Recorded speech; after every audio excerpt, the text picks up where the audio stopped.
I truly believe that character is embodied in the history of Black Americans. When I think of Black History Month, I am, of course, reminded of Martin Luther King Jr., Frederick Douglass, Thurgood Marshall, Rosa Parks, Mildred and Richard Loving, and the countless others who sacrificed, fought, and in some cases died so that men and women who look like me can experience the many freedoms that we have today.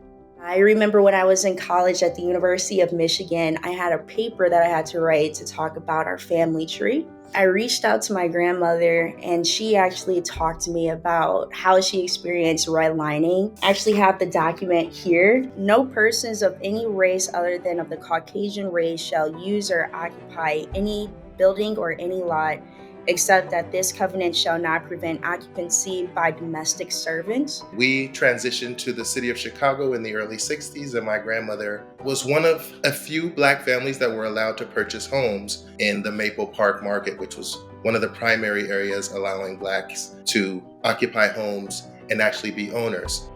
That has a sentimental place in my heart, obviously, because we operate in the property management industry. When I think back on my history, I am thankful for my mom, my older brother, and my older sister. They were my examples of what it means to be Black in America, what hard work looks like, why it's important to take risks and to never give up, why we should speak up and use our voices.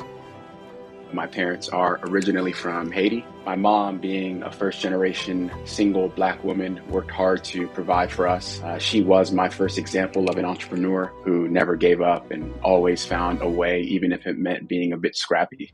I can't limit my reflection of my ancestors to just 1 month. There is no American history without the sacrifices that Black people have made and continue to make each day. We hear about discrimination, we hear about systematic racism and how it impacted our families throughout history. We see it today. I have the opportunity to learn about the housing industry and bridge that wealth gap. I am a leader within this company, and without the protest, the march, and the dedication to seeing change, I would not be allowed to sit in this seat. I have the opportunity to break the stigma. I have the opportunity to be an agent for change.